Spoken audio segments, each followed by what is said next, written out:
Ladies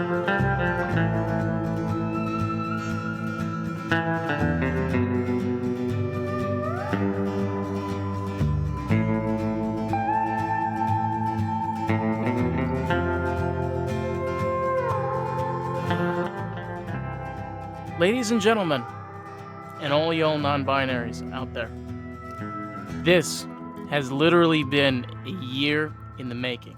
I'm not kidding. First off, welcome to Lost in the Groove.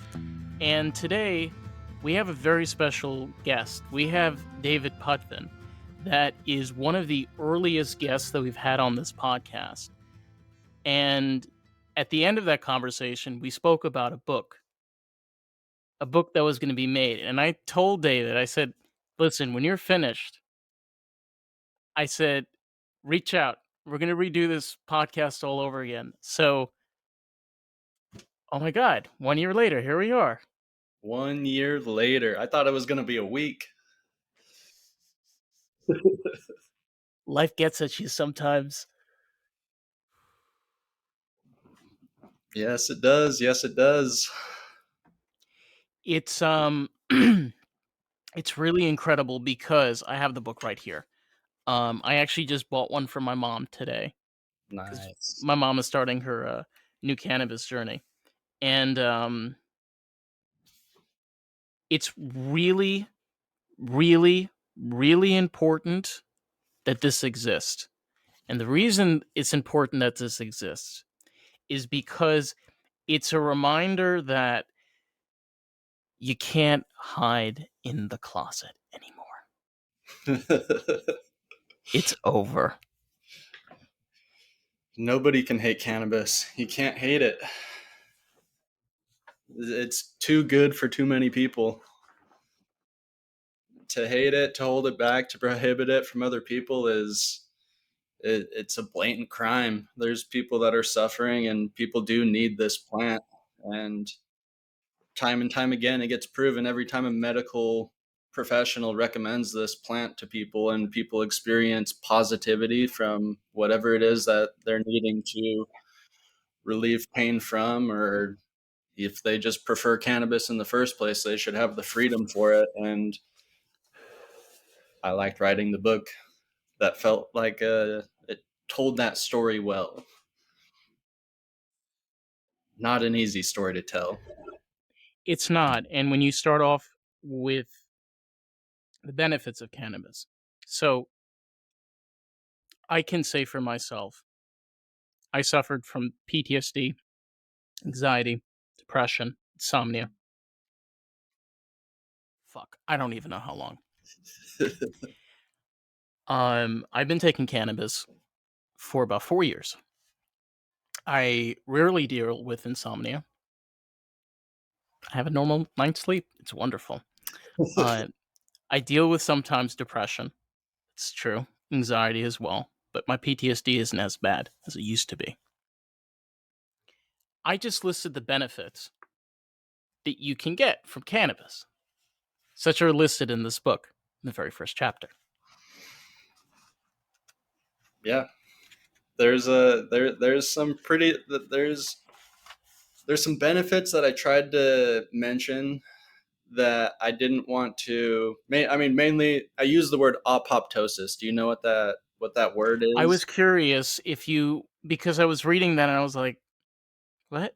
Apoptosis. Yes. It's a strange word, and I didn't want to go into it because it's basically the word that is anti-cancer, which is the thing that you can never promise because there's so many different types of cancers.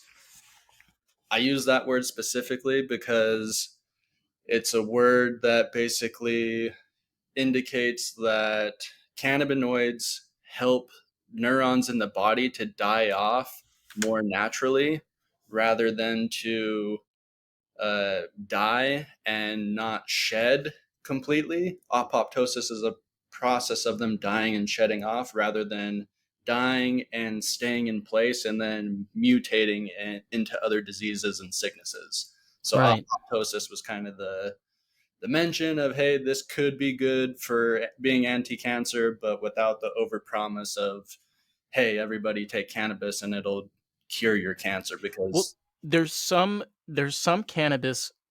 Um, Let me rephrase that.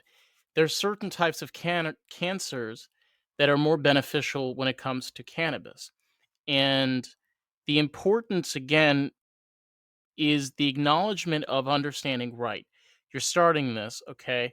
You're a person, whether maybe you're dealing with a cancer that can benefit from cannabis, right? Because I think it's a strong thing to say, but it's a powerful thing to say at the same time that cannabis is the cure for all in some way or another. But is there also a realistic side to see, is there a negative? Just like, there's side effects with a lot of different things. Is there side effects to keep in mind when it comes to this? I would say there are definite downsides to cannabis, but that they are not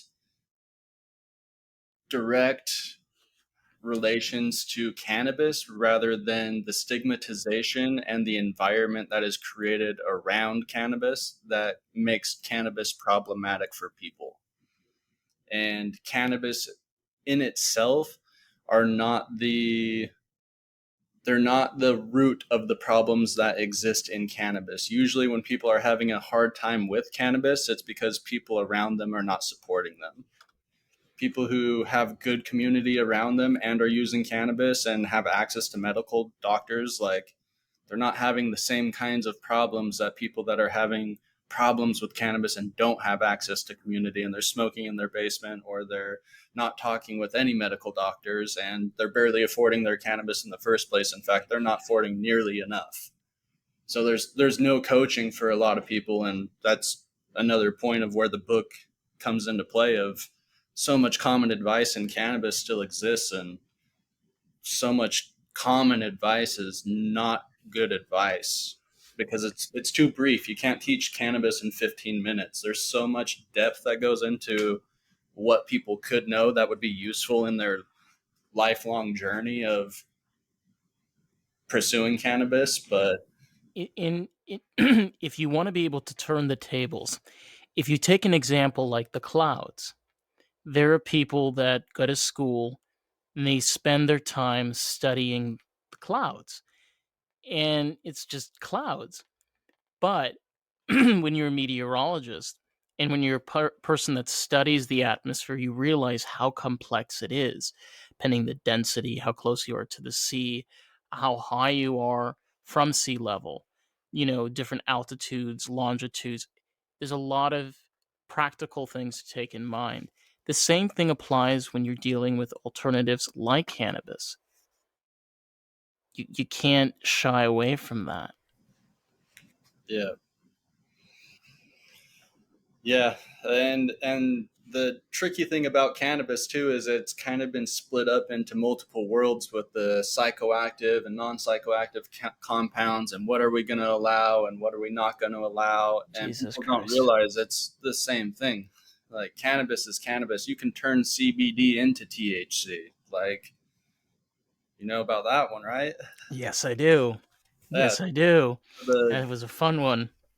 uh, I think Texas is about to, because as of right now, like, they're moving a lot of Delta 8, Delta 9, Delta 10, which are THC conversions that can be derived from CBD. But they're also up for legislation, I believe, at the end of this month, and that should be extending their medical cannabis into chronic pain, which up until this point, it's only been uh, I believe in 2015, it started as epilepsy only. And then, like, 2018, they got, uh, what was the other one? Cancer that they could treat for. And now chronic pain coming in is basically, once chronic pain is in, that's everyone. Everyone who has a sore back, everybody who has a hard time with sleep. Like, people just underestimate how many people live day to day in enough pain that just goes untreated if they do not get treatment. It's a doped up world. I'll tell you that right now, kids. Yeah. One thing that which I've talked before about is this. Okay, so there's this really cool thing about human biology where, and David, if you can put in your input on this, I would love that. We as humans, we take in different types of compounds, such as vitamins, like vitamin D, vitamin E, vitamin A, irons and calcium, and such. In our bodies, there are different compounds that attach to those. So, kind of like the right adhesive to the right surface. Cannabis is the same thing. In our system, there's cannabidiol. Hope I'm saying this correctly. I always fuck this up. And using this system throughout our brain and throughout our system, it's being able to transmit to different places for healing, for relief, and sometimes in many ways change. Yeah, I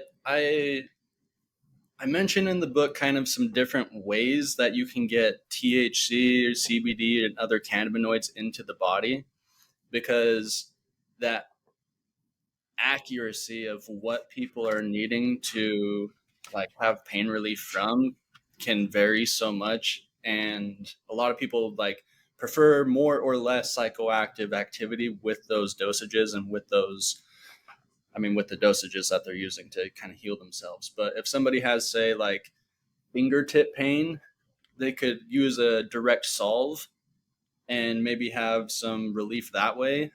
And maybe somebody who doesn't have an issue with smoking can just get in their cannabinoids that way and have instant relief. Or somebody can have kind of a more throughout the body experience by taking a nano emulsion. Yeah, But I was gonna mention this to you because I had a very similar conversation with somebody the other day that didn't mention to this how important it is for these topicals. They need to be nano emulsified to be able to work. yeah, and nano emulsified requires very specific parameters of being within a certain nano size, and any bigger than what it would be considered nano would be kind of like less effective than nano. And then if it's, you can even be too small in that realm as well. So, and then there's also some debate of like if it changes the shelf life and those kinds of things with the products. But they do have fast acting edibles that are nano emulsified, and they disperse throughout the body because they are water emulsive, or what is the word? They dissolve in water. They normally dissolves into fat, but if it's nano emulsified, it can like disperse in the. Well, it has to do with like the cell structure because the thing about creams and topicals, in order for it to be able to work, especially when you're dealing with muscle tissue, right? Like inflammation or pain, it has to be able to go through those layers. So you can have a cream that cannot be absorbed at a small enough level. It won't go through those layers of skin. That is the biggest problem and the biggest scam that has been going on since 2014 with a lot of these CBD topicals. And a lot of people were like, oh, this is bullshit. This is crap. It's because people did not have awareness about this, that they didn't know about this. Yeah, or dosage. People are like rubbing like 10 or 20 milligrams on Right. and it's like, no, like take 100. Like you're not gonna feel psychoactive effects from taking 100 milligrams of CBD. And if you are building it up to say like, I can't handle 100, it's crazy. Like maybe, but it is non-psychoactive, so like you should be fine. Like nobody should be spazzing out on 100 milligrams of CBD. Maybe I'm just ignorant and I don't know the ultimate professional medical advice on that one, but I would say if you're taking 100 milligrams of CBD and you're having a psychoactive experience, you might want to go see a therapist because that's what it is. Well, and again, this is also important, especially for people that are listening to understand. when you're looking at cannabis, this is how I view it, and I want to hear your thoughts on this as well. You have to come to it as a buffet, okay? You have to have the buffet and you have to also have the right guidance, okay? Whether it be this book, whether it be a lecture, whether it be a farmer that you know or a neighbor that has been around for 40 years and understands the cannabis industry, which, trust me, I live in South Florida. There are plenty of those people around here. And being able to understand that at the beginning it may seem rough because you're still figuring it out. It took me 3 years. It took me 3 years. It took me 3 years to figure out like what works best. What can I take without me being like dead like a duck? That's important for people to get at the beginning. Yeah. What are your thoughts on that? I Psychoactive activity is that's the thing you're talking about there. The psychoactive things that can happen when people take cannabis. There's a thing that I used to think was just like a Utah thing, but the more I got older, I realized that religion is not just a Utah thing, obviously. Mm-hmm. And I realized that, oh, this thing that is happening to religious people when they feel so bad that they took cannabis that they literally don't feel safe anymore and they feel like they just did a big, big no no. And that is a hard place to be. And that's one of those places that I would say is not a it's not caused by cannabis, it's caused by the psychosis of the person. And that is something that somebody can fix in therapy. That's not something that cannabis can change for them. Like that's something that somebody who's experiencing hard times with psychoactive behaviors or psychoactive effects, that's where learning tolerance becomes extremely helpful. Once you realize how much you can really take without it being a problem and you can still be functional, that's the learning curve. Well, I'll tell you, like, the constant fear and anxiety of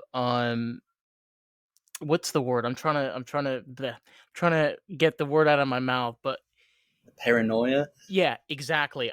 Constant paranoia. And the thing is, I got used to it. And the fun thing is, I've talked with Chris about this. It's kind of a great tool to have because it makes you really alert about things and situations. And you're like, what? Oh, yeah. That's the thing is you get over that hump. Okay. Once you realize like it's okay. Like if it happens, it happens. But Paranoia is a yeah. trip. You can really put a lot of thought into it, and I did it for a long time. I used to feel like I was like the ex-religious kid who was like feeling bad every time I smoked, just waiting for them to come knock my door down. And then I was like, eventually it hit like 10 years of being a regular daily smoker, and then I was like, now I hope they come. Like if they don't come now, then I'm really crazy. But obviously that's just it's the mind working, and when you give the mind cannabis, it does provide opportunity for it to overwork. You can overwork in one thing or you can overwork on too many things at the same time. You started off with this, which was beautiful, is it's not this is not the problem. You're the problem. Because all this is doing is saying, listen, relax, sit back. This is your fucked up life. This is what you do. This is who you are. You know, you either can accept it, and I mean that in a genuine way. It's okay to be a little fucked up. It's okay to have problems. It's okay to be anxious. It's okay to sometimes feel down. It's sometimes great to feel happy. And it's a better alternative to grabbing a bottle. Grab a bottle, drown the sorrows, and then see what happens for a few years after that. Kill a few families along the road. That shit gets dark so quick. Like once you start turning to alcohol for things that cannabis is really good at working with people on. Like when you have shit you need to work on and think about, cannabis is really good for that. And alcohol is something that is readily available at every gas station you go to, and that's kind of the way culture has worked up until this point. But I mention it in the book. I really believe that cannabis is the thing in the world that whoever controls cannabis controls the world. And people deserve to control their own cannabis because nobody deserves to be owned by other people. Mm-mm. Whether it's other people that are the industries that get designed around the people, or it's the industries that are being taken from the people, it's home growing that the people need everywhere. Yeah, and you had a really you had an absolutely beautiful chapter on it. See, here's and maybe because I'm a pessimist, it's such a beautiful idea of knowing you have a neighbor that's growing cannabis. But dude, they're never going to give us that kind of freedom. Yeah. They're never going to allow us to have that type of freedom. Consideration 2 and consideration 3. I've got consideration 2, home growing is affordable for everyone, and then consideration 3, distribution industries and the need to end all drug wars. We're getting home growing. This is like And the grassroots movement, and just getting cannabis to be allowed on any level was something that people didn't think we would have in our lifetime. We are earning it in our lifetime, and the movement is not going to stop. And the way that I see AI intelligence is that if my book is something that is possible, then AI will agree with me. People who make their AIs might not agree with me, but AI, if it really is this thing that knows everything, there's not a reason why it wouldn't agree with me. see, this is the thing, though. Unless it People, wants to enslave the human population, then people, cool. people have this view of glorification of cannabis. Plant healing is not new. Okay, we didn't make this up. I didn't make this up. Okay, guess what? Most religions, including of mine, was made on plants. Bunch of people found a bunch of plants. They tripped balls, and fuck, they made religion. The reality is that this has been a part of our existence for so long that there's a part of our body that glues to a compound. Yeah. So, Did, and did you did you like my did you catch the phrase in there where I said like humans have been working with cannabis for thousands of years? Because like this was I would say, like, I said that before Graham Hancock was like busting out like we've been through cycles of 10 thousands of years multiple times, and like we've gone through all of these civilizations. And I was saying that from the perspective of, like, from what I know, like even in just a couple thousand years, like we've been working with cannabis from the first mention of it in ancient medical texts in China as ma is what they called it. And then later it was in Thailand and they called it bong. But for thousands of years we've known about it, but humans didn't create cannabis. It was evolving for who knows millions of years before that. Like cannabis is a natural plant on earth. Like humans did not invent cannabis 2000 years ago. It that we found cannabis 2000 years ago, and we found it in one location and wrote about it, and it exists all over the world. It's not in one location. you know, We're just learning about cannabis on such a different scale now that if we didn't know about it on this scale, like in the last cycle that we just have no record of, then it doesn't matter because we have it today. We do have it today, and it's really crazy to understand the history. Okay, so to any of our wonderful listeners out here, do you know why cannabis is a substance one? I don't think it's substance one anymore, but do you know why it was? It was because the Nixon administration in the 1970s didn't like black people, and they didn't like Latin people either. They didn't like any type of Hispanics or any of those. So they labeled it as a substance one to target those people specifically. Oh, we're still Schedule 1. So to add to this, it was done out of pure hate. It wasn't done because of logic or research or anything. It wasn't. I think cannabis was just so misunderstood in the past that anybody promoting cannabis was only promoting anti-law is how it was looked at. They didn't look at like the actual reality of what cannabis is in the medical industry. They weren't imagining that at the time. 420.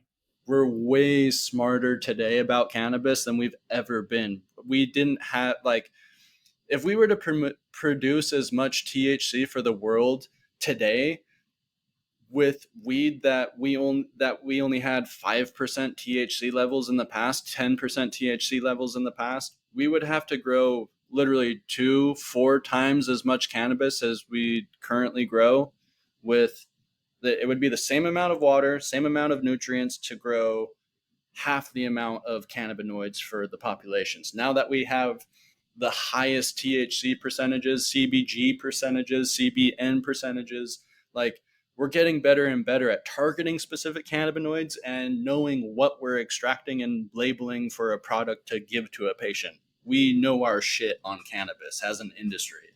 So to point out in regards to industry, because when you, again, I'm using this as reference. Consideration 3, which is the idea of distribution industries and the need to end all drug wars. Amen. Hallelujah. Bless our Lord. Um, the types of cannabis distribution. This is important because there's 3 types. There's recreational distribution, medical distribution, and criminalized distribution. The the thing is, when you continue to read, you realize, holy shit! If one collapses, the other two benefit. So if Yeah. it's like, what the fuck? So it's basically just a game of roulette. It's just you spin the dial, and whoever it lands on is the one that wins. So is it medical distribution that wins? Is it recreational distribution that wins? Or is it criminalized distribution that wins? So on the back cover, I say 100 years is short, 1,000 years is also short. In the games that are played with cannabis politics and the people who think that the cannabis community should be paying them to sin and to consume cannabis, that's what we're stuck in. It's enslavement of the human population and it's religious populations that are criminalizing cannabis communities. And cannabis communities aren't just minorities. They aren't just the people that they thought they were targeting, though they did use it to target them.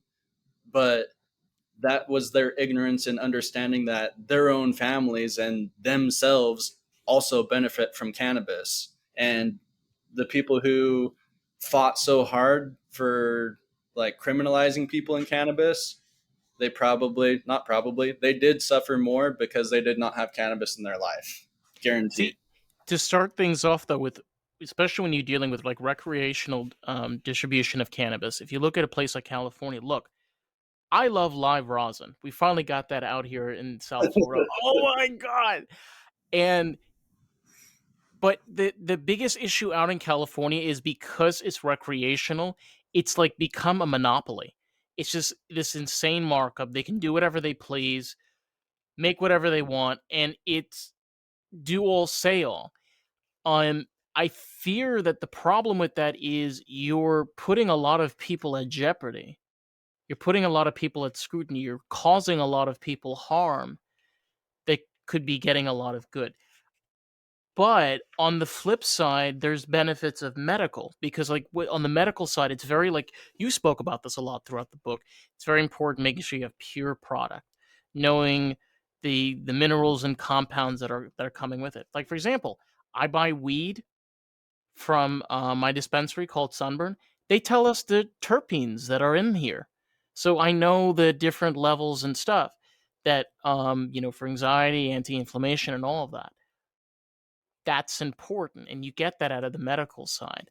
Um, I think in a way you mentioned this, and if you can talk about this more of how like a way medical and recreational can kind of intertwine with one another. Yeah, so I think they have done a lot to really help each other in terms of they're both the cannabis industry. And the medical perspective is extremely relevant to criminalize cannabis, recreational and medical cannabis. Like there are things about cannabis that could be in the medical system if it were not Schedule 1. Take it out of Schedule 1 and all of a sudden hospitals can start having protocols for when they can or wouldn't recommend cannabis. And then on the flip side, you have the recreational side that is just kind of pushing more. I see recreational cannabis as more of pushing the freedom side of things.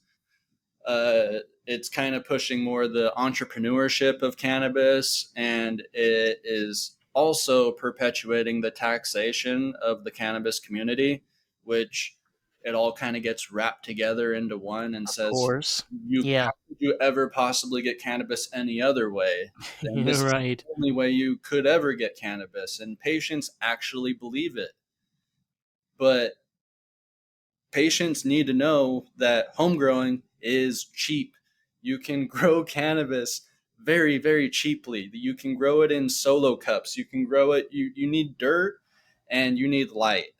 And you could probably grow it in the corner of your living room. And if you set up a greenhouse, you could grow it outside. If you have a neighbor with a garden, you could plant a couple seeds in their garden. And like there's a million different ways you can grow. Or you can go to a hydroponic grow store. You can go to Lowe's. You can go to Home Depot. You can go to Walmart. They all have garden departments and they can teach you how to grow cannabis. Well, you can actually buy cannabis seeds because it's not illegal Yeah. because it's not actually, yeah. So that's something really, and also the really cool thing. And I'll tell people this: um, if you're out there and you're ever like at a farmer's, like they have like a market or like a concert or something, there are local vendors that actually know their shit and they make really great CBD and CBG products. You can go out there. Sometimes you can like find it online and you can find local people. I kind of say that when it comes to this stuff, sometimes just like honey, go local. Try to see if you can find something that's like a local company because why would they want to bullshit you? Locals good. Um, the problem I see with recommending local products is that sometimes local products match the market, Yeah. and local markets in like are sometimes just as bad as recreational or medical markets. It in fact, I mean, here in Texas, what I was seeing are like patients are buying CBD products here locally and they're paying THC prices for those products. And in the world right now, you can get CBD products for cheap and you can get good quality ones for cheap, but people will pay, I mean, 500 milligrams, you could end up paying like 50, $100 for 500 milligrams. Yeah. And 500 milligrams could cost $5. Can I show you something? Yeah. This is 14 grams of flour. Yeah. How much do you think this cost? I know how much that costs because I heard you. $50. How much? How much? $25. What? You got two of them. Two of them. Dude. Sunburn Cannabis. They're not sponsored, but check them out if you're out here in South Florida. I think they might have one in Texas, actually. I think so. Huh. I know. It's weird. Is it medical recreation out there or Medical. And they medical? grow it out here in South Florida. It's so fucking cool. Nice. Florida weed, like, and now like Florida Man has a place to chill. So anybody that's memeing out there, it's like Florida Man, he's a sunburn. I watched a documentary about Florida. It was teasing into the Tartaria world, and yeah, it was interesting to hear something about like some original settlers from Greece, and then also the Cherokee Indians that wore robes and spoke Greek, and that's how like the Columbus dudes ended up talking with the Cherokees Yeah. was they would use Greek. Oh my god, that's The hilarious. Cherokee Indians to say like they originated there, like they just were there before Columbus. And have you looked into Tartaria, like, or have you dug into that rabbit hole, No, dude? it's really like crazy. People don't understand. Like Florida has a culture. It's an old culture, and like when people talk about aging old hippies, what I'm saying is out here in Florida, it's just a bunch of bones in the Everglades because they didn't listen. There was panthers. They didn't listen. Uh, That yeah, is a reality. Yeah, if you see the doors and you go through, there's a sign. There's panthers. So if you want your bones to be part of all the other bones in the Everglades, be sure to join. I don't know why we went that direction, but anyway, yeah. I started digging into Tartaria. I'm obsessed. Can't help I love myself. this. It's great. It's a good hobby. How long is this series? Phew. What series? You said it's a documentary. It's like it is a Oh, series or so there's one guy that I know of that's John Levi on YouTube, and he's done a bunch of different like YouTube videos on Tartaria. And Eddie Bravo, Joe Rogan's jujitsu coach, he actually just Ooh. did a podcast with him, so it's a good like overview of a lot of things he's been covering for like I think his videos go back like 11 years, like but it's a conspiracy of basically how like religion has been used to cover up this like old way of how the world used to be in and it's like a whole Uh, cover up of like people imagining Columbus coming here and just knocking out some tribes instead of looking at it like there were well developed cities and like places with a lot of people that got wiped out, whether it was from a natural disaster or if it was from actually coming through, wiping out populations of people and then replacing them with clones from Europe. And tying into kind of some history with France and their involvement in cloning Irish kids and sending them over in masses. And yeah, there, dude, it goes deep. It goes I into love American history. hiding hundreds of years of history Ah, it's and beautiful. This is making it. America. It's beautiful. This is what we live for, ladies and gentlemen, boys and girls, and all Yeah. you non-binary people. Um, shall we continue? Yeah. All right. Where were we? Okay. So, something else I wanted to cover. Ba-da-da. Okay. So, there's something important we should talk about. What common cannabis advice looks like and what it should look like. Yeah. Because there's a lot of gypsters out there. There's a lot of fake stoners. I They're I smoking oregano. I'm telling you, smoking oregano. that so that's it is a problem. It is a problem. People consuming cannabis and not knowing all the way what they're doing. But that's not even what I'm referring to. Damn. Those people who are just in cannabis and just blissfully in it, then good for them. I don't think anybody is required to uh, think about their cannabis a certain way in order to enjoy it or prefer it or want to need it or to understand why they might need it. Like, it's to me it's a natural thing people gravitate towards, and they don't have to learn shit about it. Like, you have the right as a human to do it and not have to know shit about it. That I remember my very first thought was, damn, is there a way that I can do this all the time and still live a normal life? And I was like, this is my How life's do you not mission, spend all man. my money on this and still do it all the time?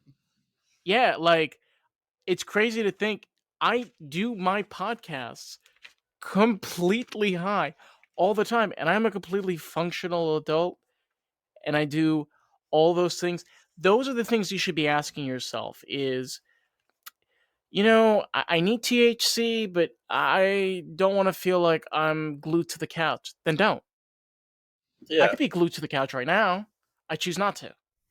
It's all about mindset. Is it going to take you 2 sessions? Probably not. Maybe do it during the weekend or maybe during the evening, like when you need to sleep.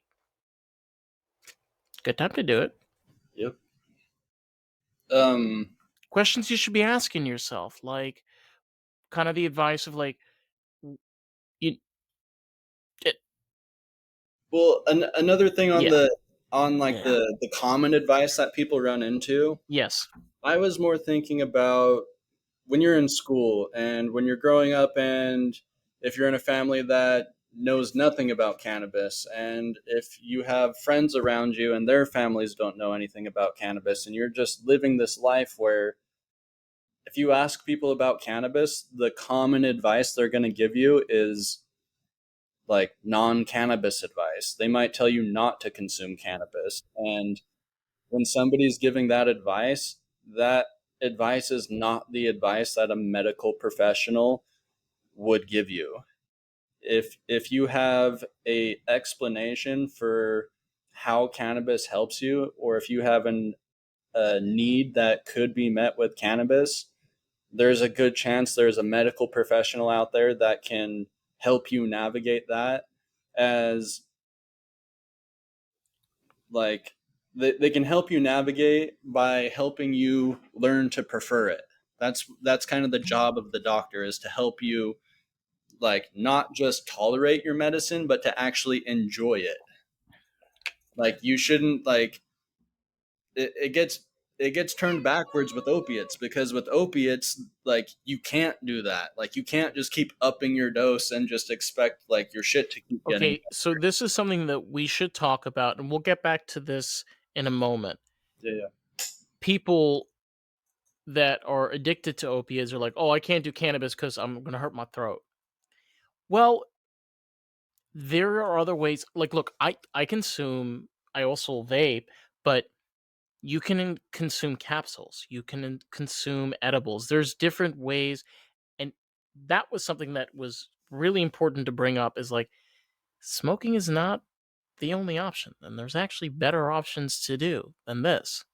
Yeah. A lot better options. I just choose not to. Well, you don't have the need for it. If that's getting the job done for you, and you're not feeling like you're needing more, then you don't really need to change it. Like, and you're not feeling like you need less. Like, some people say because didn't you just have a knee surgery?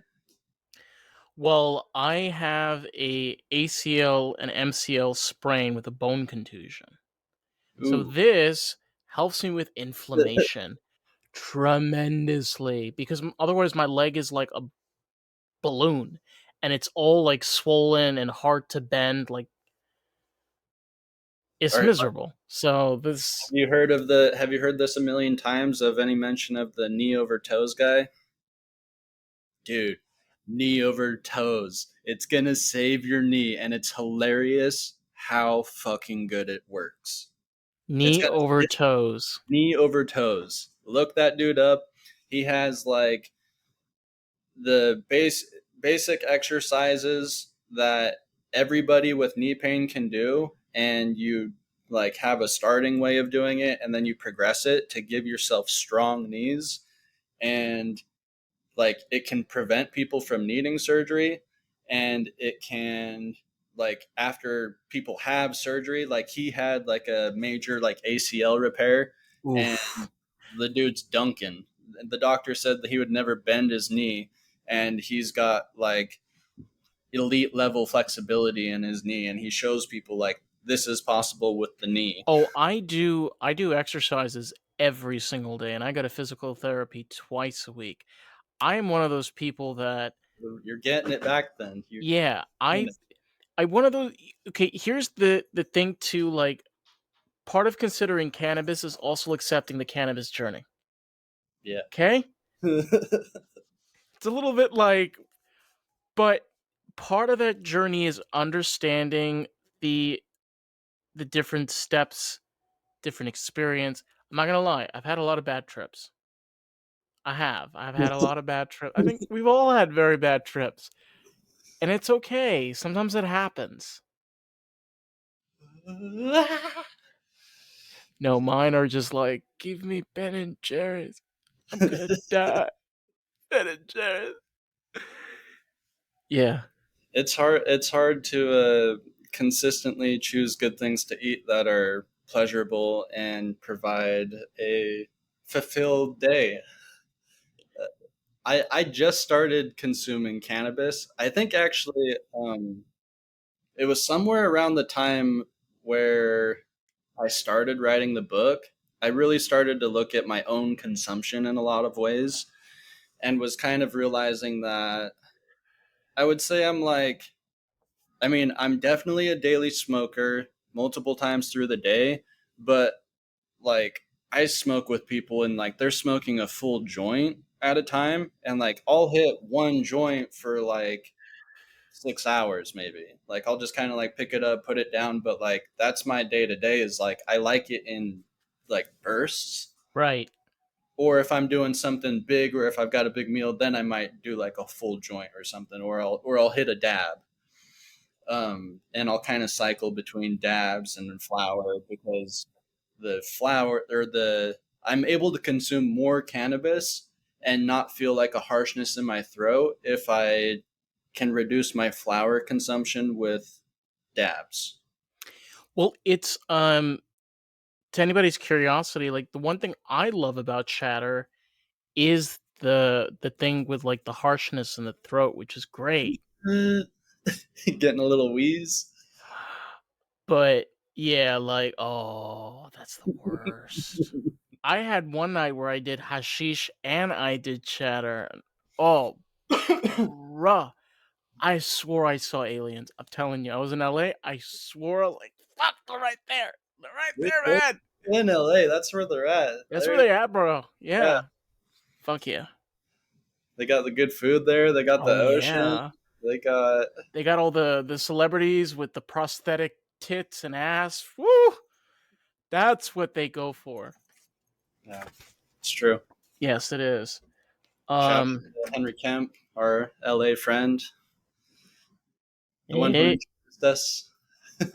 I know, man. I wish he was here. Damn. But he'll see this. We'll get him one of these days. Um, oof. Forgot Damn. where we were. Bruh. There is a lot to come. This is gonna be a long episode, ladies and gentlemen, but it's okay.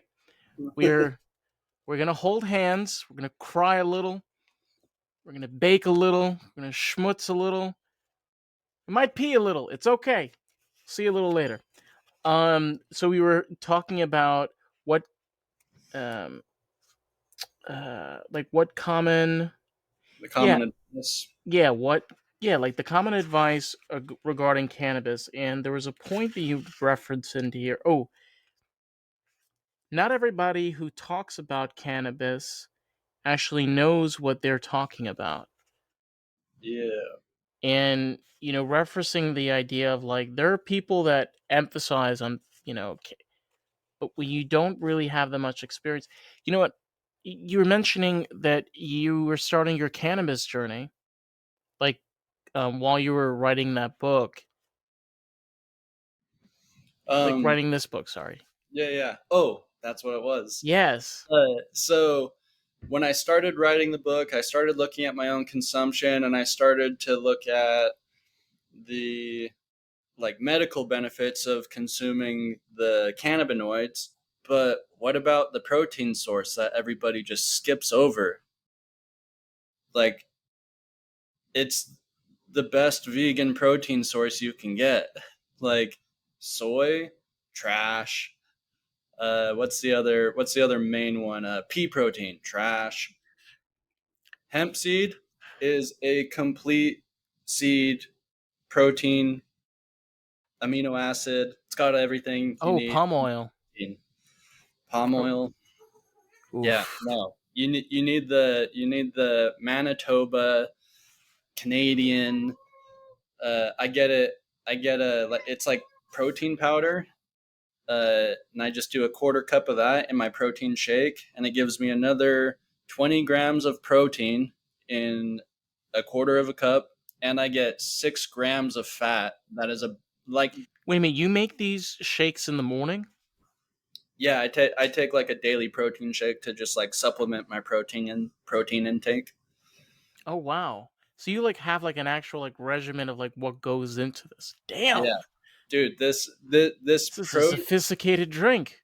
hemp protein, 20 grams of protein and 6 grams of fat. And it's imagine taking 6 fish oil pills, which we all know that we should be taking, but we just skip over the fish oils all the time. And that's really good for our heart and circulation. And hemp protein with that little quarter cup additive gives me 6 grams of fat, and it's a better fat source than fish oil.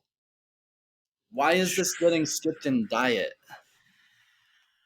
Well, there's something called politics, and unfortunately, they have stuck their tushes in health for way too long. So, but It's the on Amazon. it it this is true, and it's important when like this stuff is being promoted. Like all seriousness, when you have, she's a part of the show. Yeah, got it. She's Gotta the love. producer. Twix is the producer of Lost in the Groove. You said hello. Okay, good night. Um, when I'm sorry. Where was I? Coming up with regimens, getting into like the routine of Right. cannabis. Yeah, like the thing is like also it's just so incredible that you find these products and able to implement them into your life. And sometimes all it just takes is word of mouth, sometimes a post or an interaction to make things change. Now is very different than it was 28 years ago. Yeah, We change it. It's not the other way around. it's true. Mm-hmm. There's not as much bottling up of ideas, and there's a lot more communication, and the internet sends mail quickly. We don't need pigeons. I like pigeons. Yeah, I mean, They're nasty birds. Never mind. don't Um, get cash by pigeon. I've been pecked by by pigeons. Ugh, nasty buggers. An interesting point is, because you've mentioned this in regards to industry. Distributors should focus on sharing expert level resources. Um, so you feel in many ways that like distribution companies should give the right and privilege to their consumers. Yeah, I look Wow. at that as like anybody who's giving somebody cannabis almost has like I mean, they can't have any responsibility for other people's decisions to consume whatever they consume, Right. but there is like a level of like people who are distributing are usually distributing to people they don't know and people they do know, and it's people that are like in their family a lot of times, or it's people that are like close friends, and they're people that you want to be helping. You don't want to just be like, this isn't like cocaine, meth, heroin. Like, this isn't something that you're just like throwing off to your buddy and knowing that it's going to be fucking them up. This is something you're giving to like friends and family that are coming to cannabis because they think it benefits them, and they do receive benefits from cannabis. And a lot of people need help and direction on that. And if they can have good advice for understanding the larger picture of cannabis, then it will save them from trying to sort through it and figure it out on their own, and like learn some tips and tricks from the dispensary when they went on their visit, and then hold on to those tricks and tips, and then just hope that next time they can get a little bit more advice from their conversation of like, hey, like this is a little weird for me, like what do you think about consuming CBD with the THC? And then they try that out, and then the next week they go, okay, well that was pretty good, I think I'm going to stick with that for the Nah, I next don't do that. 5, 10 years. I walk in there like a dipshit, and I'm like, "Fuck you! I want that. Fuck your opinion. No, I don't want to listen to you. No, shut up. I'm not talking to you. Shut up." Trump impression. Shut up. I'm not talking to you. No, I'm kidding. But like all seriousness, it's all about like a matter of being able to just have that stupid nutrition fact on every single thing that we eat. You can do the same shit with cannabis. Okay? Yeah. It's not gonna kill you. It's not. Like, is it so hard to just go that extra step? And I wouldn't even say expert level. I would say just public knowledge, Yeah. public expertise.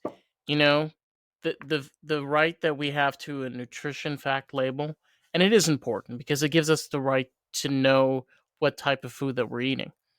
Um, And I think public expertise kind of yes, ties into like the cannabis community is an important piece that a lot of people overlook, because to them it could be like, oh, like all my friends consume cannabis and we aren't like running our heads in the sand to try and like not figure this out. Like, if you're consuming cannabis and your friends are consuming cannabis, then you're all kind of figuring it out together, and eventually you come to conclusions of what's real and what's not real.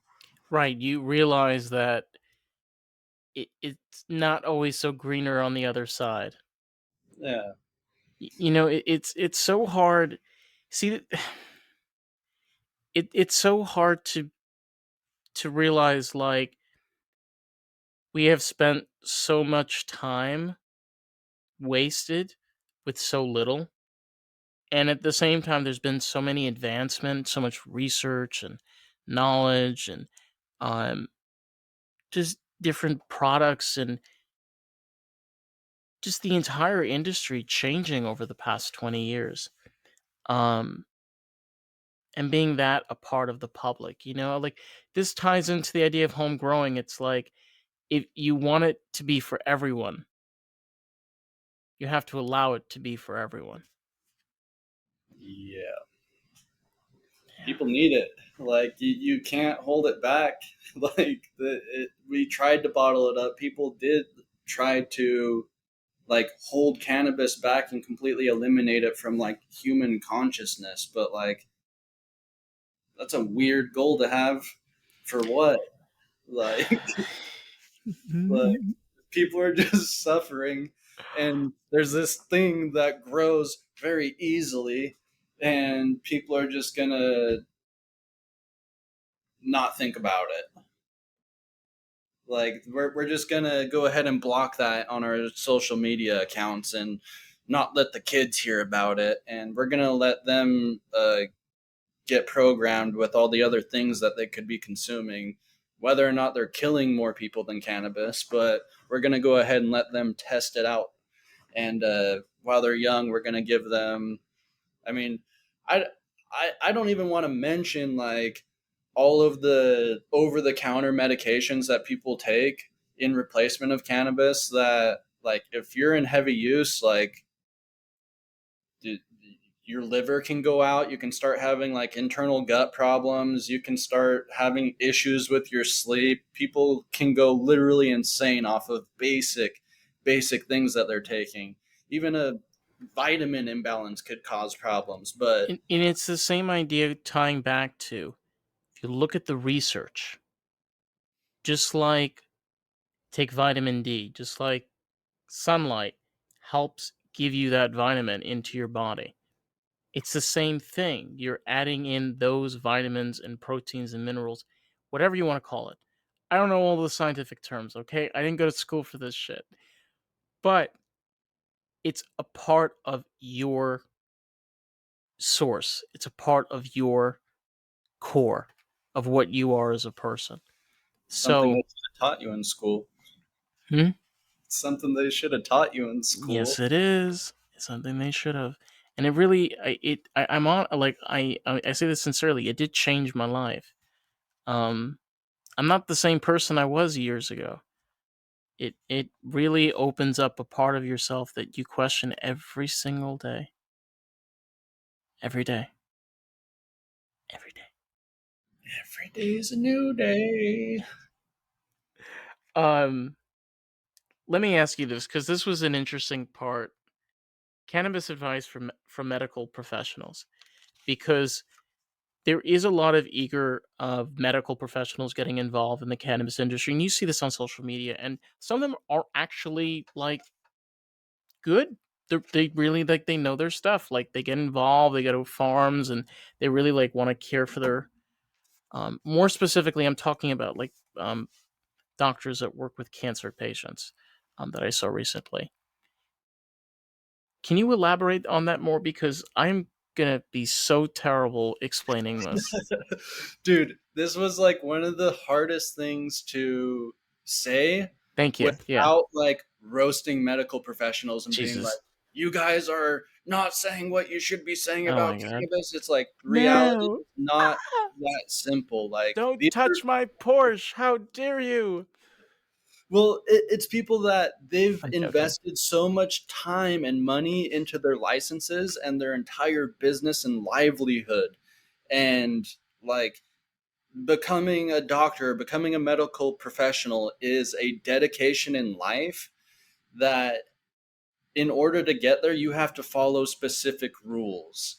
And it kind of ties into the idea of school leads into the medical industry, which also kind of ties into religion, which also kind of ties into the money. Like all of these things being connected all leads to these medical professionals being in a very difficult position of knowing how they might know how good cannabis works in certain situations, like predating medical cannabis in all of these different states, and they're having to just like, hey, like my other cancer patients are maybe seeing some results from taking cannabis, so maybe give that a shot. And they're needing to protect their licenses, and But they should. here's the thing about Florent entrepreneurship, like people that own their own businesses and have a lot of money. A lot of them that get involved, from what you can see, they had their own personal experiences where family members fell ill and they had positive effects, so they want to chip in and get involved. See, it may come off as roasting those people, but this is the thing about humans. Humans won't understand pain until you stab them and they're bleeding on the floor. Then they understand pain. Yeah. and then Sorry to be harsh. and then you need something to treat that pain, and then you realize that's the point where you're either consuming cannabis or you're consuming something else. Like And hydrocodone, Valium. one Ooh! quick little trip to the dentist, and you could probably come up with a lot of dentist appointments within a span of time to get some good treatment. You could have a lot of chronic pain and go to the doctor regular and get some treatment. People can very easily go and get treatment, but a lot of people don't realize that not getting cannabis advice is the thing that's leading them to treatments that are going to be repetitively harder to manage potentially. I mean, how do you say that nicely of like that you could be added to the statistic of people that die from whatever medication it is in as opposed to taking cannabis where there are not overdoses, there's not the trickiness of needing to time it for when you shouldn't be taking it versus when you should be taking it. There's not the trickiness of like having too high of a dose or too low of a dose. Like if anything, it's like too low of a dose is more of a problem in cannabis because people can't tolerate larger dosages. But tolerating larger dosages to me is just a matter of going to therapy so that you can tolerate larger Well, dosages. the idea also is like you've mentioned this before, is with microdosaging. So, is there a way of, for example, people microdosaging throughout the day, having that large consumption, but throughout an 8 hour period? So microdosage, like when you mean like when I say like a full joint in like a 6 hour period, 4 hour period. Correct. Yes. So most people don't look at a joint as anything, but a joint is casually, if you're at a 20% strain, you're casually consuming 200 milligrams in one joint. Like, how often are people just downing 200 milligrams of edibles? Well, like, Depends on the person. for me, like, I would say in edibles, like 75, I kind of start to notice it. And then like if I'm like taking edibles in the day and if I'm taking like 150 milligrams throughout the day, like that's a pretty stoned day. But in Every joint day is a stone day. yeah, but in joint form, like 200 milligrams is a lot for a lot of like new time consumers. Like consuming a full joint might be really hard to actually like you don't finish a full one. Like it takes some getting used to because you're so Mm, sensitive to it that yeah. you're experiencing a lot. But say you have a significant pain that you're having to deal with, and a small dose when you have a significant pain, Yeah. like Uh-uh. that's where cannabis has the potential to really fail you and can make that pain just like more and unimaginable and inescapable because you're just spiraling about the pain.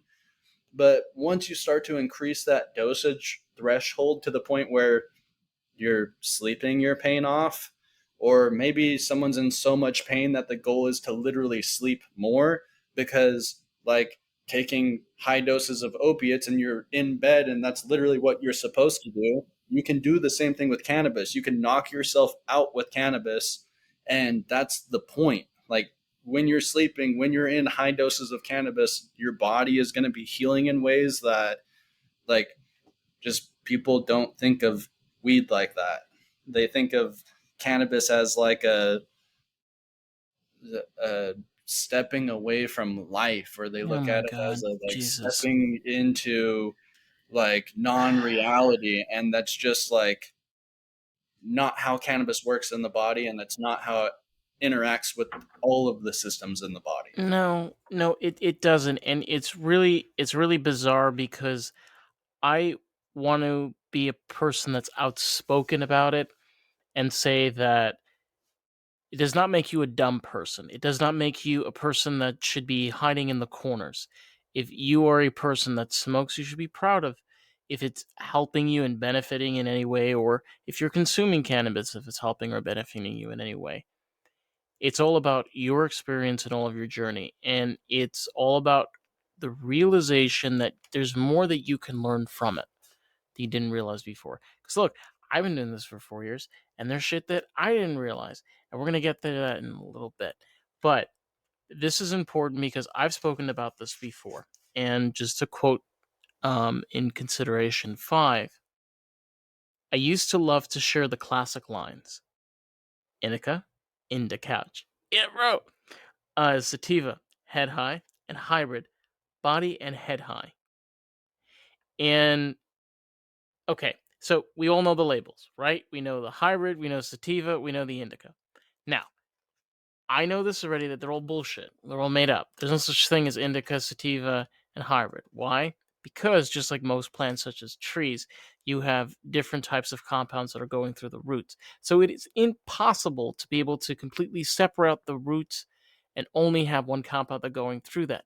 The only way that you could do that, and I can keep on going with this, but you realize that it is nearly impossible. There is no, I don't think there is any plant that has a singular compound. Is there? Maybe. Ooh, it's a tough question. Any leaf is going to be made out of more than just water. Right? So You that could say that no plant is going to have less than one compound. correct.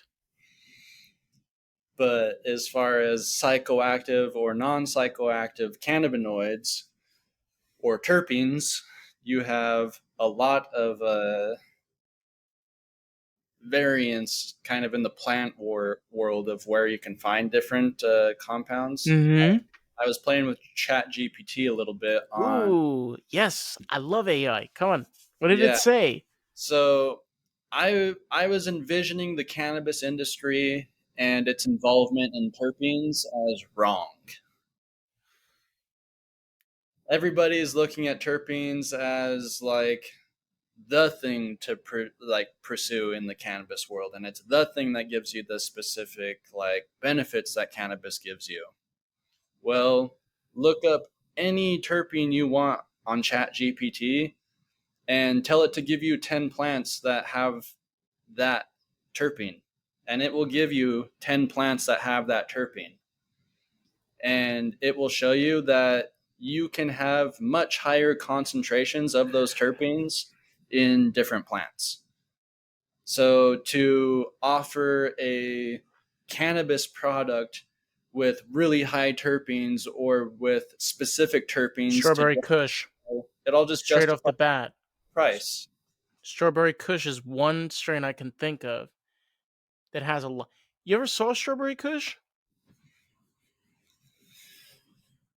I don't know.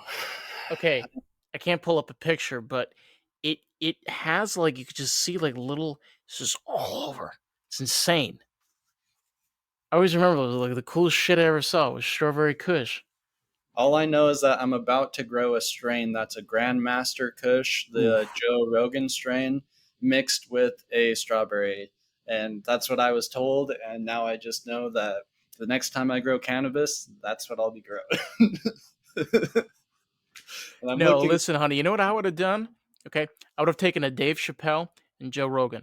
All right, put those motherfuckers together, just blend them together, and I would definitely smoke a joint of that and be like, damn, get a little Dave, get a little bit of Joe. Woo! they just sold out their 420 shows today at the Comedy Mothership. I have big plans for 420, but I'm not going to announce.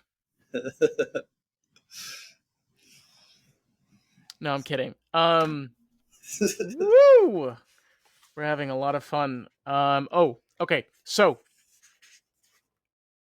you put this in bold, and I remember why.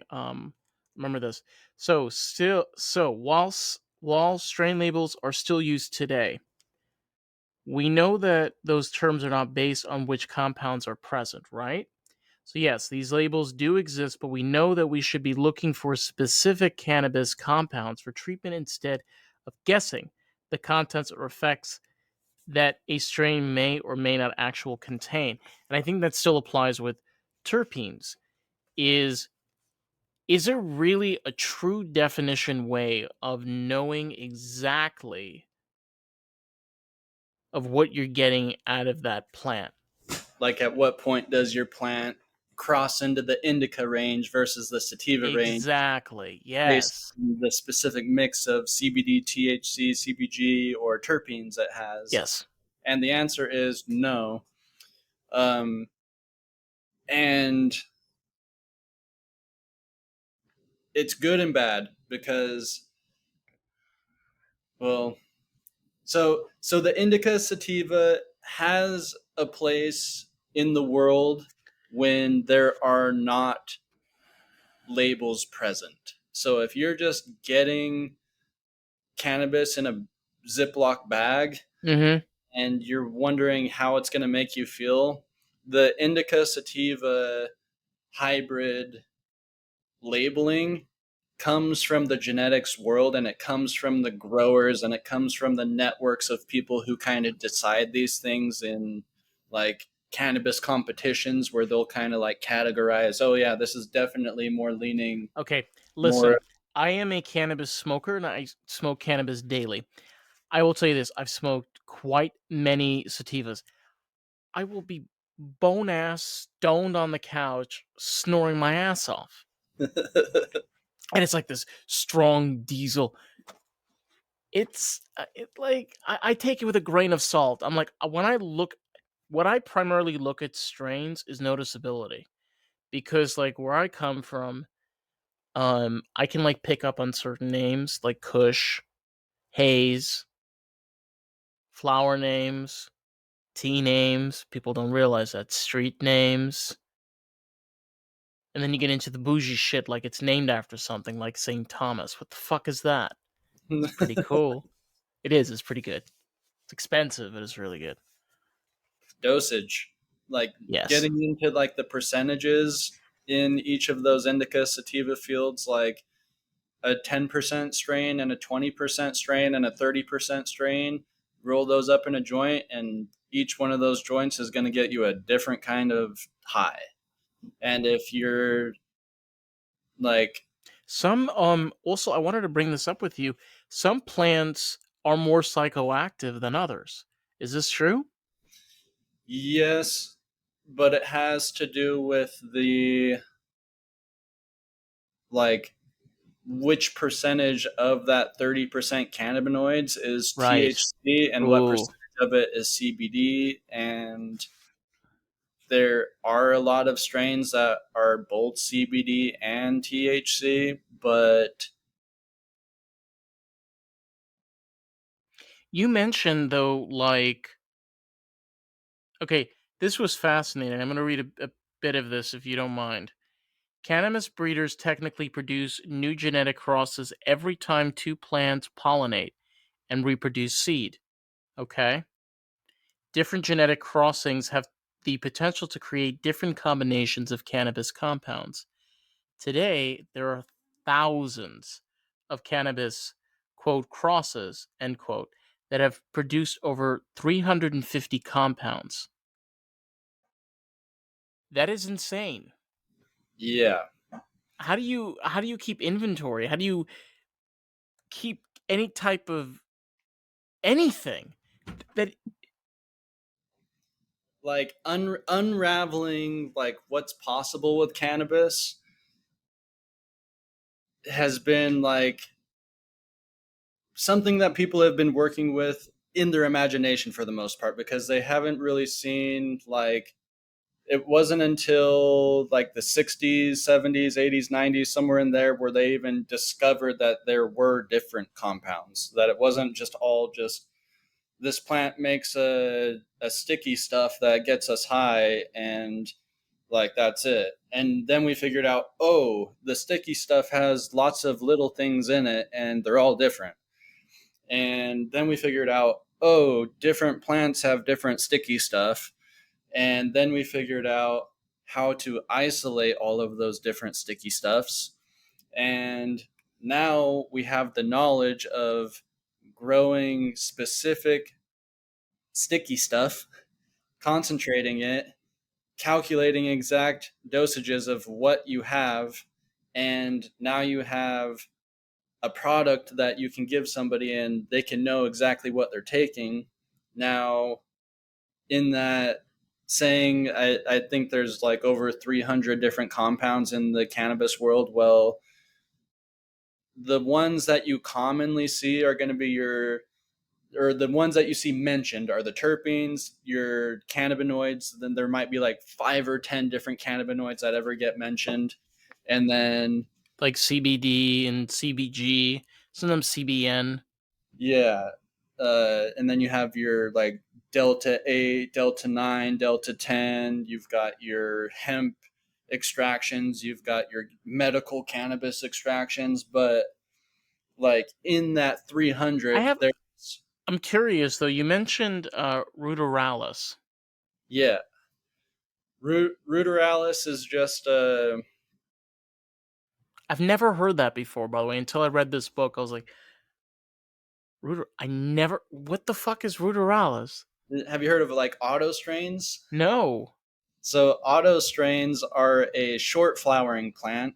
They're basically, instead of needing to grow out your plant for months or veg it for longer, these plants have an auto flowering period, and they'll automatically just start flowering once they get a little bit stressed. So you can like start them in a pot, and then they'll grow their roots in that pot, and then once their roots start to like lose room to grow, it'll trigger the plant to automatically just start flowering.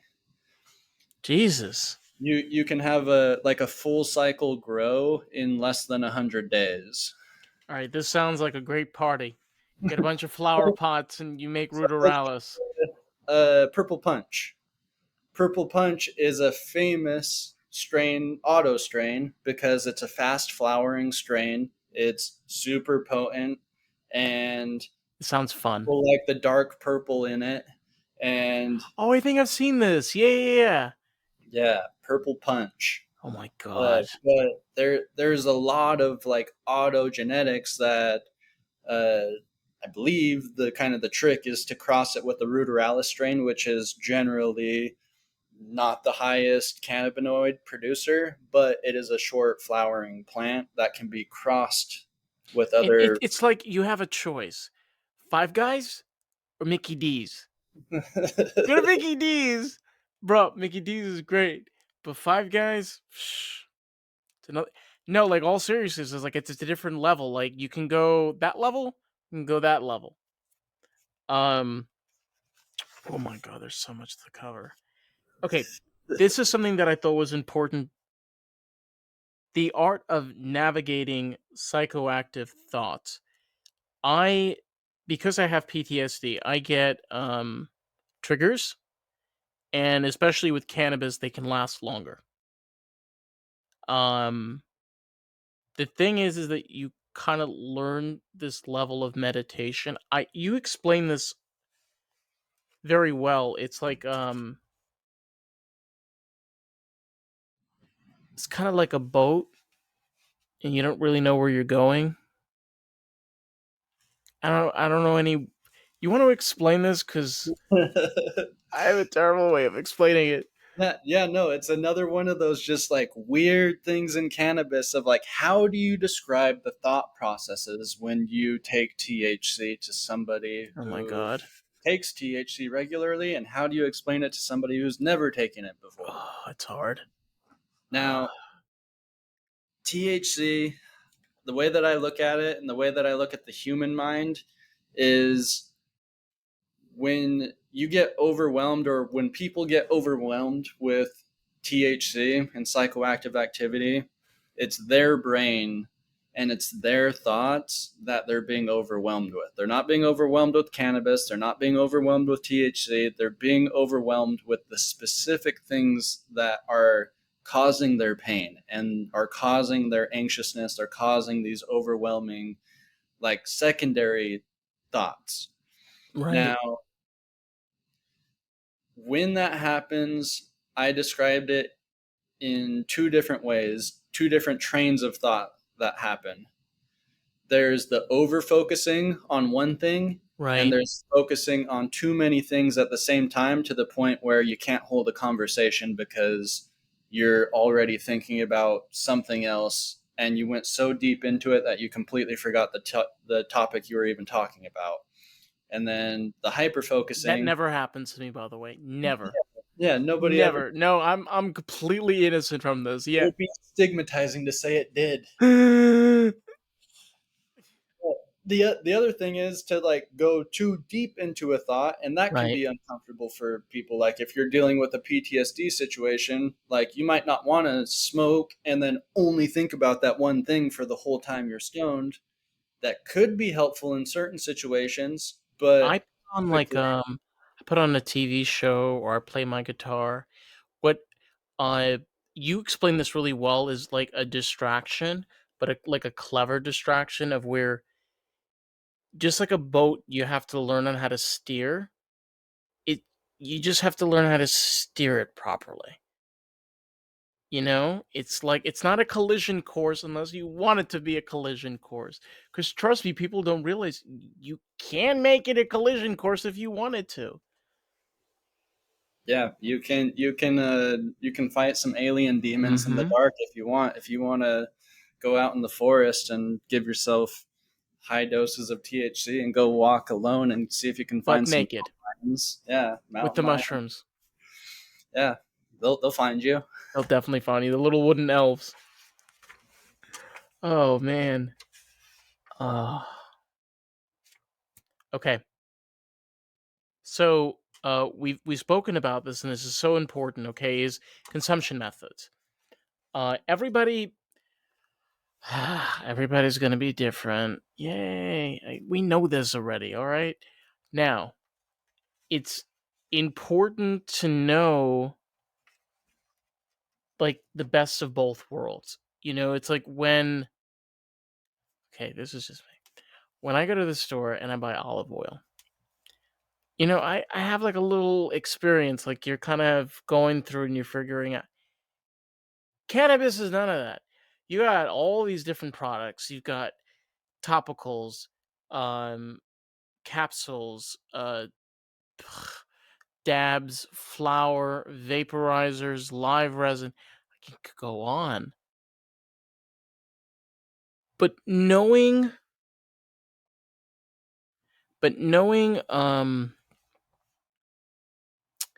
I don't know how to explain this the best way, and I want you to kind of elaborate a little bit more on this.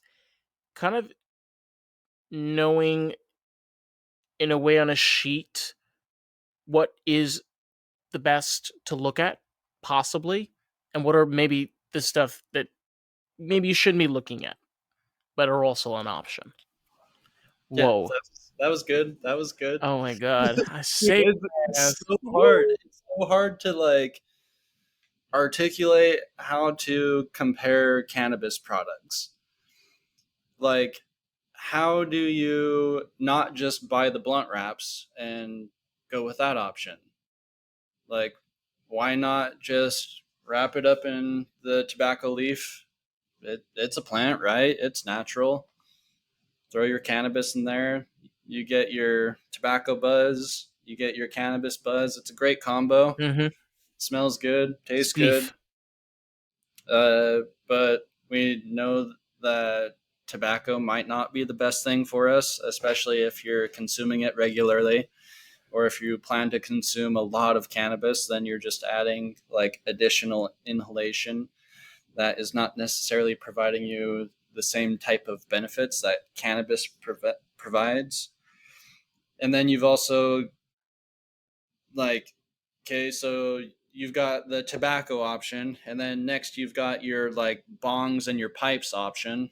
And if you go into that option, you're going to have to deal with cleaning. You're going to learn the time consuming process of loading your pieces and grinding your weed and smoking, Don't and remind me. it's all a process.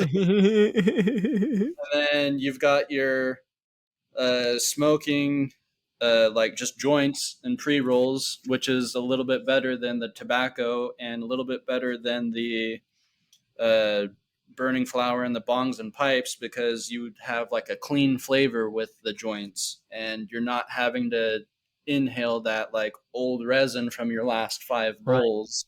You're not inhaling an ashtray and your breath isn't going to taste gnarly for the next 5 hours. Nobody wants to kiss you, trust me. Nobody. And one thing that's really cool that kind of gets put in the shadow a little bit is vaporizing flower. So it's a really cool tech. They're a little expensive. I will tell you, maybe try to look around to find a deal.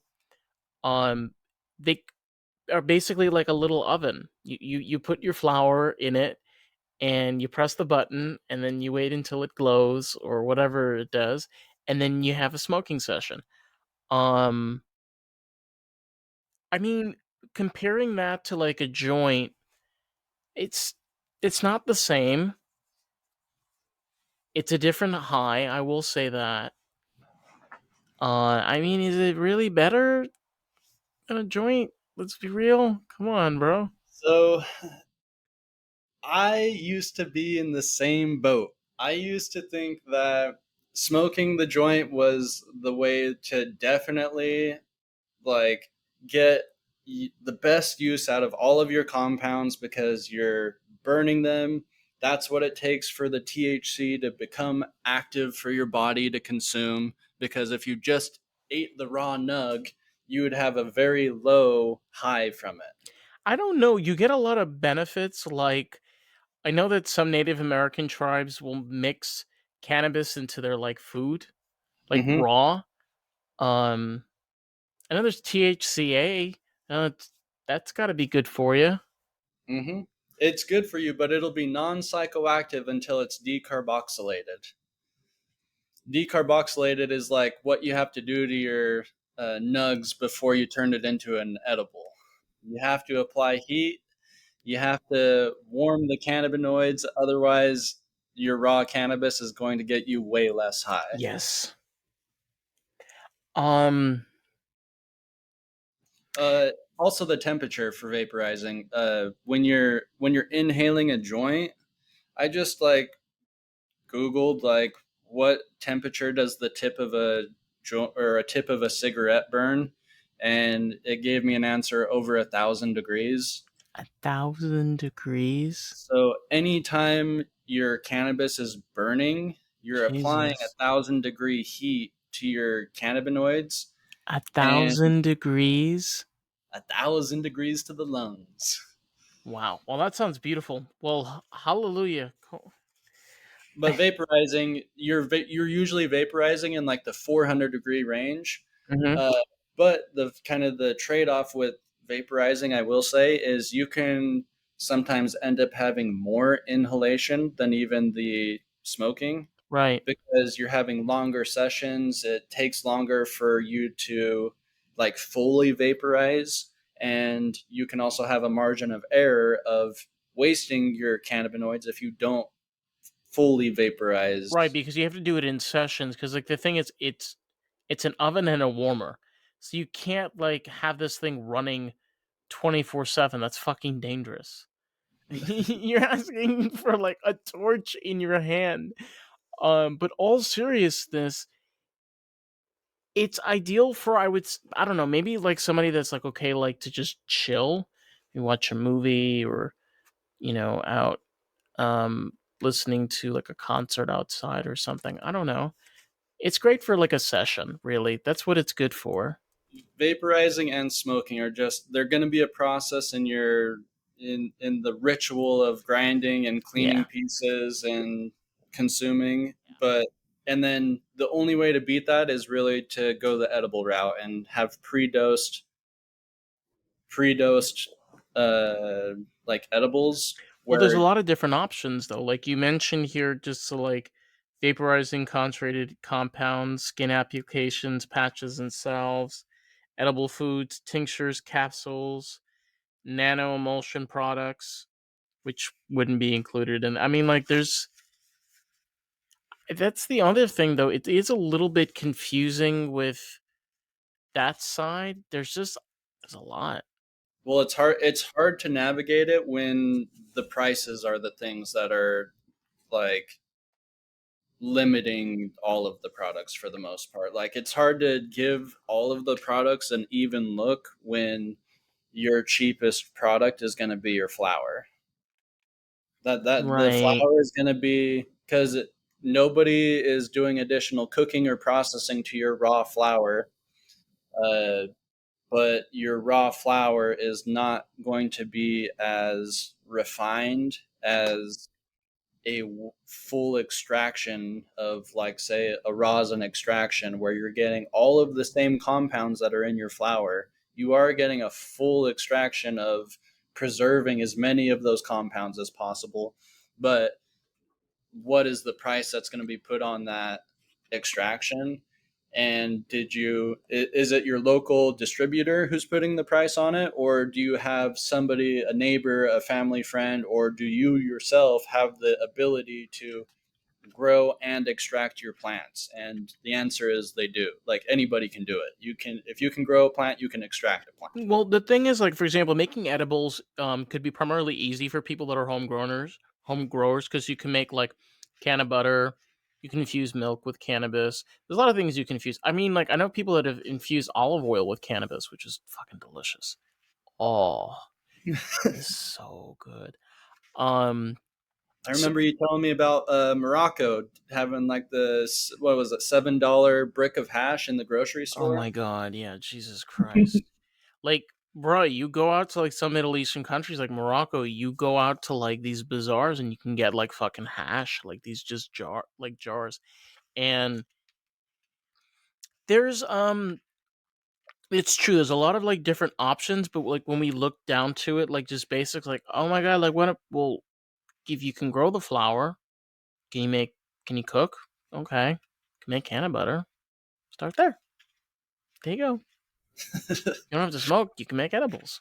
But what do I do? Well, you could freeze them. You could proportionize them so you break them up into pieces. And then when you need them, you just pull it out and wait until it defrosts. That's it. There's solutions to everything. The problem is that you want to make it complex, you can. When you get down to it, you can simplify it if you just look at it for what it is.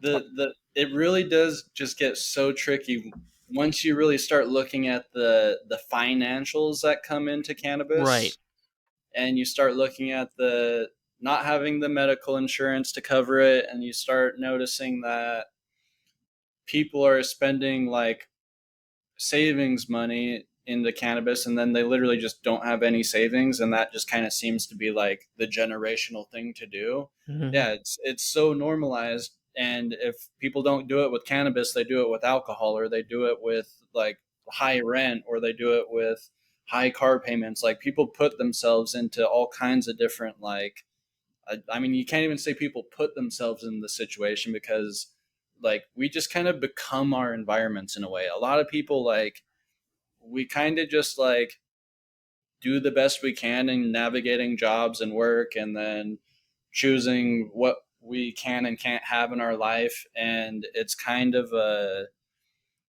different flow for everyone, and it's really hard to kind of paint what everybody should be doing.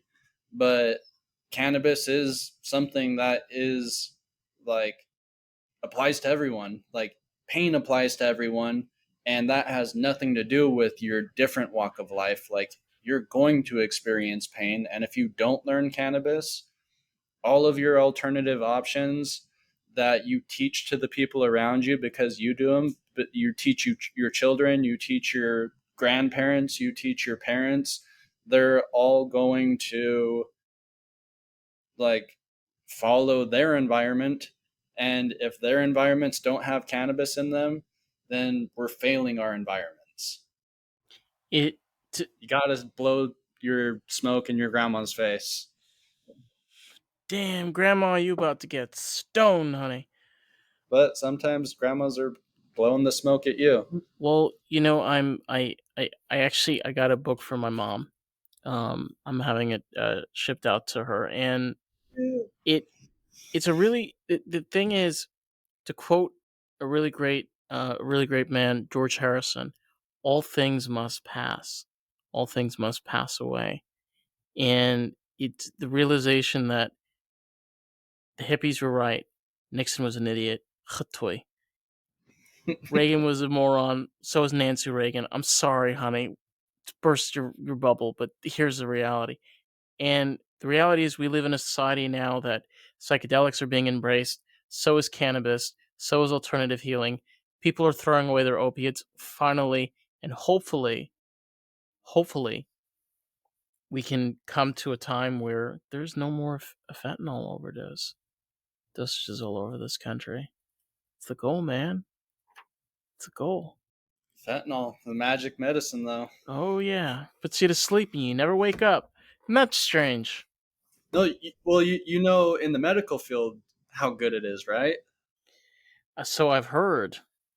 They like it has specific uses where like it is an option before an opiate would be, because they're able to, like, as long as that small calculated dose is correct, it's actually really effective for doing that. It's when you accidentally overdose, and that's the thing that's so easy with that drug. But when you have your dosed fentanyl and medical professionals are using it like for like their surgeries, or I don't even know the exact applications that use it.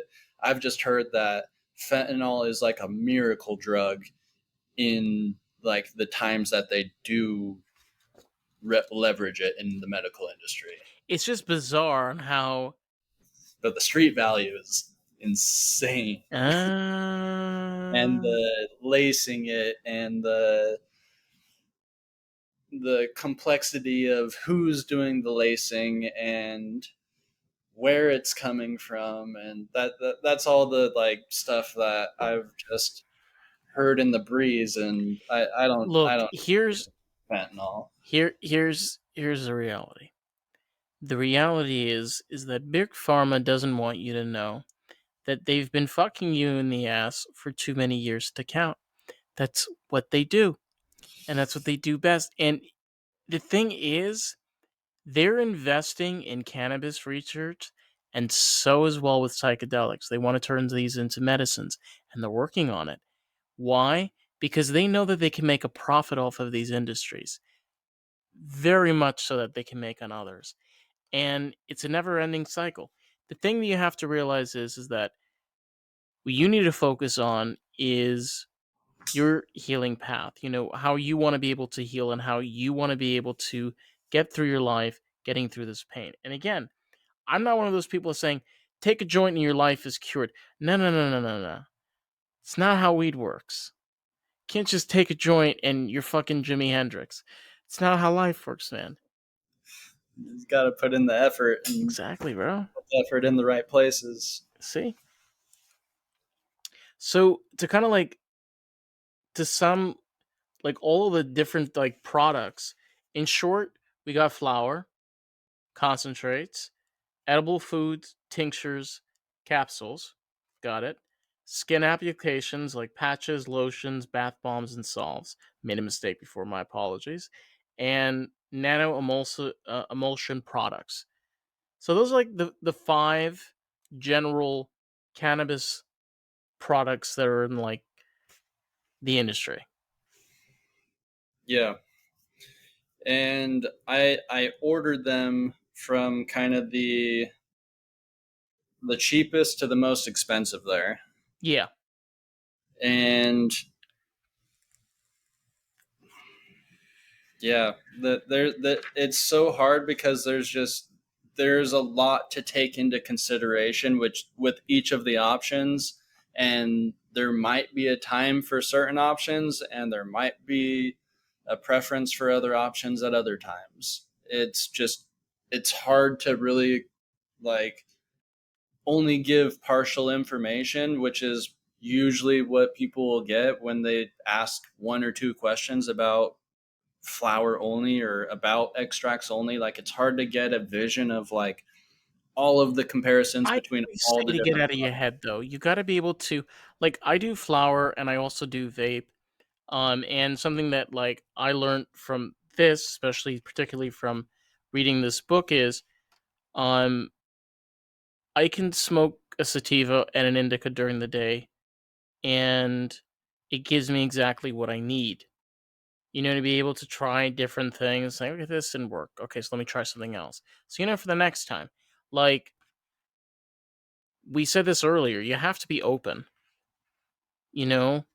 It's not just only flower. There's other options, and you clearly state that, which is important. Just being like, this is cannabis, this is flower. No, no, no, no, no.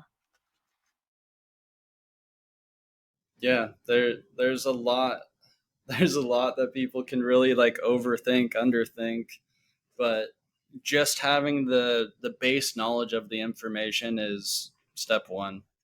You gotta have an idea of what you're getting into, and it's hard to find good sources. You can Google like all of this stuff individually. Like Right.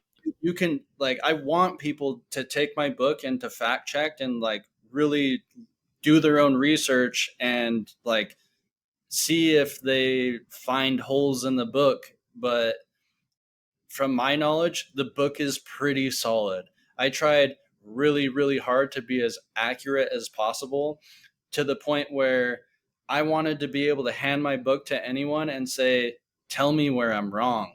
Well, the thing about you is that you are actually someone in the industry. The reason like this is important is you are someone that knows cannabis like the back of your hand, and you're like the person to talk to about cannabis. Like, having this is such a game changer because it allows you to be like, what do I do? It's right here. Yeah. Just, right. I think it's chapter, you know. um It, ah, well, I've had this question a lot too of like, who is the book for? y- And they tried to really get me to pin down who it was for. And I refuse to say that it's not for everyone. Like, people really tried to get me to say, like,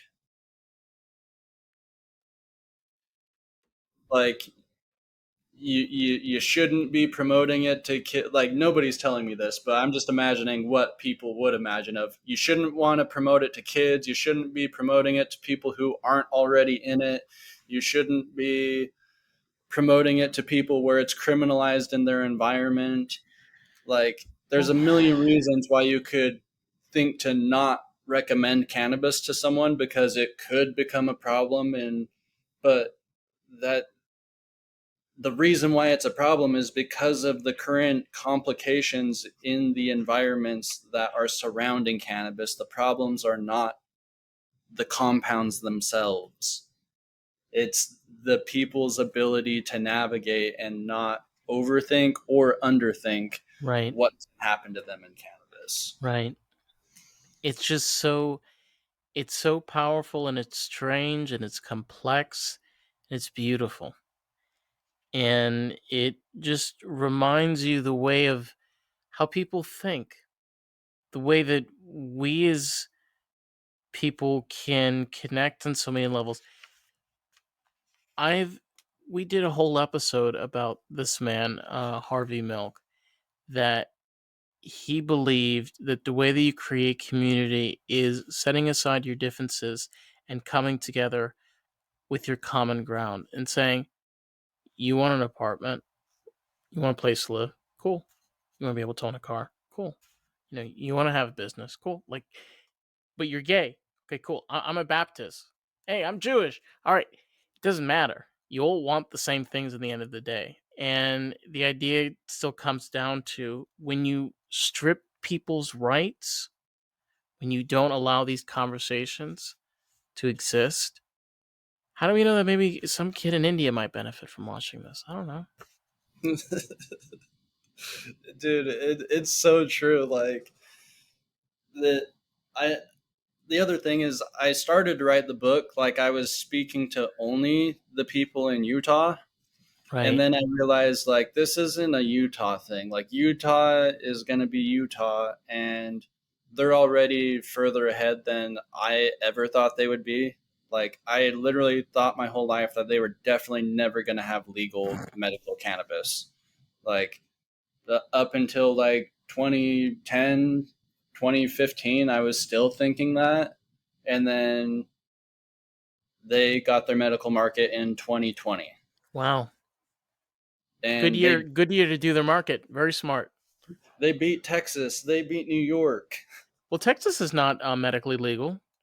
Nope, but they are medically legal. Oh, it is medically legal in They're Texas. they're medically legal, but they have the how do I say? Oh boy. What? They're medically legal, but it's the 0.03% THC rule. Oh God. But they have a market of the Delta 8, Delta 9, Delta 10s that are hemp derived. So it's like a hybrid market of kind of like they're still having the Delta 8, What is the 9s, point? and 10s. Can I ask you a question? What is the point of medically legalizing marijuana to be like, okay, here's a Bud Light, okay? This is what we're gonna give you. We're gonna give you a Bud Light. I mean, It's it's bad, bruh. Come on. it's combating the drug war and certain opinions and trying to get them to slowly sway one way until you can get them to sway all the way. And I think the whole journey of the industry trying to do that in every state has been good in realizing that like there can be a process implemented to kind of go step by step throughout the years of gaining progression in the populations to slowly kind of build acceptance of it. But there's also ways to skip all of that and just go straight to the end goal of realizing it's home growing, it's allowing the recreational and the medical markets to run, and it's also teaching the home growers what the importance of home growing is in terms of reducing your financial liabilities in your pursuits of cannabis. Well, you've spoken about this tremendously about being able to realize like budgeting, like knowing your expenses. I know mine, and they're preposterous. But thankfully, with Sunburn, they've been able to save me. Not like dead serious, they've been able to save us a serious amount of money because I have an insane amount of weed for. And that's the thing too is doing your research, finding the right places, making the right connections, um, and also like being able to like just find the right places. Yep. Just in my book, I describe like the CBD world of kind of like what you can run into. And if you do your research online, you can find your gram of CBD for $10, which is 1,000 milligrams of CBD for $10. That can be found online, and it can be shipped all across the country. It's completely legal, and you're going to be getting the product that you buy, CBD. Now, other products that are out there, like if you go to a local distributor or if you go to a dispensary who's going to sell you CBD, they're going to sell you CBD sometimes at the market price or the cannabinoid price, the Right. THC price. And that's where patients are running into the issue of like giving themselves like small dosages, trying to save on their medicine, and they're not getting enough. They're not realizing that they could take that 1,000 milligrams in 2 or 3 days and not a month, and they could be taking like thousands of milligrams in a month and have way more benefit than just consuming the 1,000 milligrams. But It, dude, it's so much oh my information. god, I know. And it's really incredible. And to anyone that's listening, be sure to check this out. It's a great read. Piss off your managers or bosses. Just read it in your office. You'll have fun. Um, If anybody knows somebody who's like super anti cannabis around ooh, them, it's the ooh. perfect book to give to them and tell them to find something wrong in the book. Challenge them with that because that's what I've been waiting for. I've been hoping that I come out with this book and people are like, no, you are completely crazy. And the entire industry that thinks this way is crazy because this is why it's wrong. Nobody is telling me why this is wrong. And You should I sit down felt with Ben Shapiro. I don't know I why this just came I to my feel like head. hopefully that if this book is wrong, then I'm glad that I wrote it so that people can call it out and tell the entire cannabis industry why it's wrong. But that's not going to happen because the book isn't wrong. You can argue it with ChatGPT. I've tried. And it's really beneficial because in this age, we are going to enter a world where psychedelics and cannabis will no longer be substance ones in the next 10 or 15 years. And you either want to be a person that's behind it or with it. And here's the thing, you can choose to not be a part of alternative healing, and that's your choice. That's okay. No way. No, it's in. Dude, do you know about MDMA? Yes, I do. MAPS Yeah, of course I organization. do. Fucking A. It's absolutely amazing. 2024. It's coming. This I thing. know it's coming. People saying that, like, they're not going to involve themselves in Oh, alternative I know they're healing. fucked up, but I feel I Well, pity them in my sweet way. is Yes. going to. They're going to get healed by all of the people around them healing themselves. Like, they're going to be healed by default of other people not being broken around them. People are about to fix themselves on a scale that, like, humans have only imagined, in terms of, like, the rave communities have figured it out, and we've experienced like a lot of healing in those ways, as far as like mass populations figuring out, holy shit, this works for us.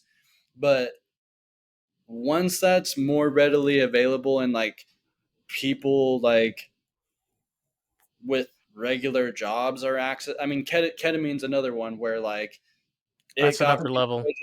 A lot of people are like having benefits with that, but MDMA is a different thing.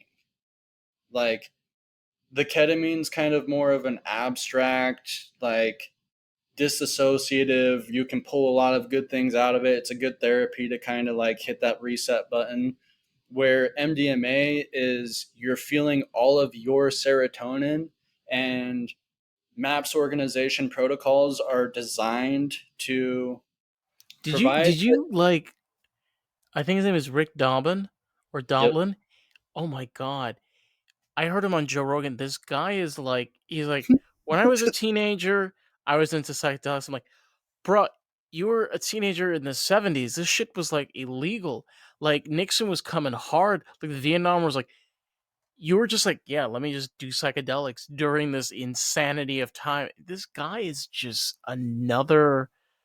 He's been rescheduling, trying to reschedule this shit for He's decades. about to get it FDA approved. He finally announced it on Joe Rogan. I'm like, oh my god, finally! Next year. Cannabis is fun, but that, like, I look at cannabis like It's a it was stepping a stone. gateway drug, in terms of like eventually we are going to get psychedelics like unleashed. But once everything is unleashed, it's not going to be what people think it's going to be, in terms of like people could see that as becoming like a total mayhem of like the drug addiction is going to become way more popular, or like all of those things are going down. Like, you we are seeing medical industries of cannabis coming into play, and that's reducing opiate use, and it's reducing alcohol. But MDMA is another one of like MDMA is one that you like people will take and then talk to themselves really nicely about how they definitely shouldn't be drinking alcohol in the ways that they should, or even They'll buy never it. touch a cigarette ever again. Oh, I don't know why I do that to myself, but I see how I was stuck in it, and I see how I was going through in the pain. They'll rationalize it, like, and think it all the way through to the point where, like, they don't need to go back to it. No, But bruh. AI will probably also be another piece of like helping with the rationale of the human problems. It'll be more fun and light in the future, not such a fucking puzzle. No, it won't. Here's to the future, man. I'm fucking looking forward. Uh, to anybody that's like listening, where can they find you if they want to find you on socials? I mean, I'm gonna leave your website link in the description box if anybody wants to find it. But yeah, where can they find you?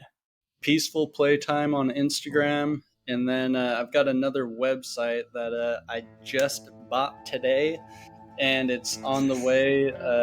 It's going to host my book, and then I also plan to kind of do some affiliate marketing for different home growing supplies. And I want to kind of I just want to show people, hey, if you have home growing in your state, here's some different equipment and stuff that you could get into. It's at your Lowe's, it's at your Walmart, it's at your local hydro stores, but it'll be universalhomegrowing.com. Oof. Stay tuned, ladies and gents. It's gonna be fun. And if you like what you see or like what you listen, hey, be sure to like and subscribe. You can find us on Facebook, TikTok, Instagram, and YouTube at Lost in the Groove Pod. So, thank you so much for joining us. We'll catch you on the next episode of Lost in the Groove. Bye, everybody!